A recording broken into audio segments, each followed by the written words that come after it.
86 سال بعد ایک بار پھر سے ترکی کے تاریخی اور سیاحتی مقام آیا صوفیہ میں جمعہ کی نماز ادا کر دی گئی۔ پوری دنیا کے میڈیا نے اس ایونٹ کی خاص کوریج کی کیونکہ یہ مقام ایک تاریخی حیثیت رکھتا ہے۔ مسلمان اور عیسائی دونوں کی اس مقام سے تاریخی وابستگی ہے، اس لیے دونوں مذاہب اس مقام کو خاص اہمیت دیتے ہیں کیونکہ اس جگہ کی 1500 سال کی تاریخ ہے۔ اس تاریخ پر بھی بات کریں گے کہ کیسے آیا صوفیہ گرجا گھر سے مسجد اور پھر مسجد سے میوزیم اور پھر میوزیم سے مسجد بن گیا۔ پوری ایک تاریخ ہے جس میں ترک صدر طیب اردوان کا اہم کردار ہے۔ انہوں نے گزشتہ سال بلدیاتی انتخابات سے پہلے ہی یہ وعدہ کیا تھا کہ آیا صوفیہ میں مسجد کو بحال کروائیں گے۔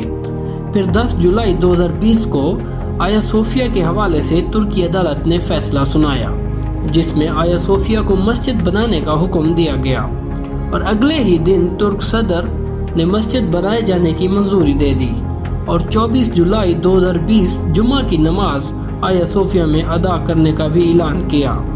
اس اعلان کے بعد ترکی بھر سے لوگ نماز جمعہ کی ادائیگی کے لیے آئے۔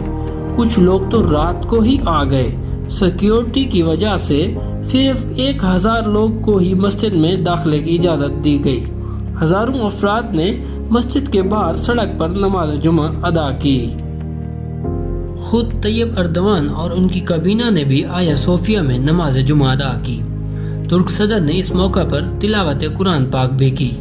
ترک حکام کا کہنا ہے کہ آیا صوفیہ کی تاریخی اہمیت برقرار رہے گی، وہاں مسلمانوں کے علاوہ دیگر لوگوں کو وہاں آنے کی اجازت ہوگی۔ ترک حکام کے مطابق آیا صوفیہ میں جو لگی تصاویر ہیں ان کو نماز کے اوقات میں ڈھانپ دیا جائے گا اور پھر ہٹا دیا جائے گا۔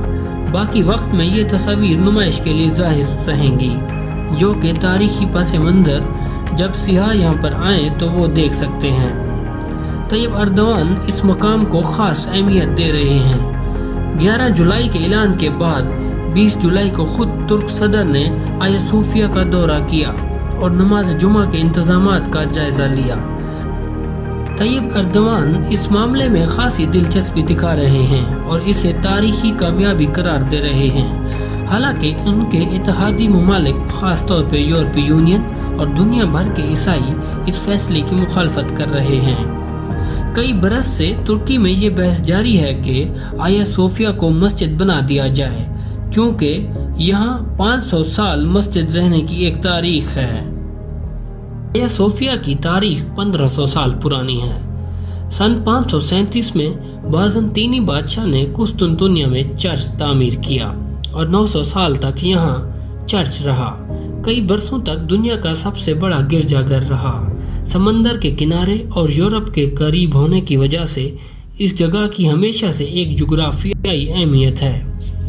جب روم کی سلطنت کا خاتمہ ہوا تو اس جگہ کی اہمیت میں مزید اضافہ ہو گیا۔ عیسائی قسطنطنیہ خاص طور پر آیا صوفیہ کو مذہبی مراکز قرار دیتے تھے۔ یہاں اہم اجلاس ہوتے تھے۔ پھر اس کے بعد 1453 میں ترک حکام سلطان محمد فتح نے قسطنطنیہ کا محاصرہ کر لیا۔ یہ محاصرہ 53 دن تک رہا اور 29 مئی 1453 کو سلطان محمد نے قسطنطنیہ کو فتح کر لیا، اور فتح کے بعد عیسائی دنیا کا سب سے بڑا چرچ اہم مرکز آیا صوفیہ بھی مسلمانوں کے پاس آ گیا۔ پھر اس جگہ کو مسجد میں تبدیل کر دیا گیا، مگر عمارت میں کوئی خاص بڑی تبدیلی نہیں کی گئی، صرف ایک محراب اور مینار تعمیر کیا گیا تاکہ مسلمان قبلے کی طرف رخ کر کے نماز ادا کر سکیں۔ پھر یہاں 500 سال تک مسجد قائم رہی، مگر پھر پہلی عالمی جنگ میں شکست کے بعد خلافت عثمانیہ کا خاتمہ ہو گیا۔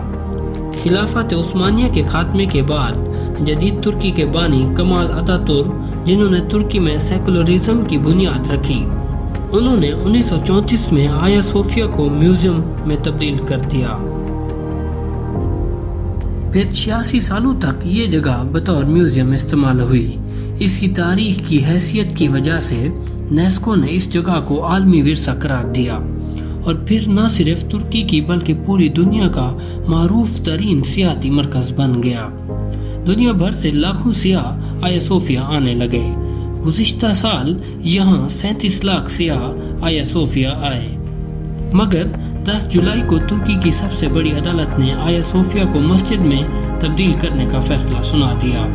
عدالت نے اپنے فیصلے میں کہا کہ 1934 کا کابینہ کا فیصلہ، جس میں عمارت کو مسجد کے کردار کو ختم کر کے میوزیم میں تبدیل کیا گیا، وہ قانون سے مطابقت نہیں رکھتا۔ ہم اس نتیجے پر پہنچے ہیں کہ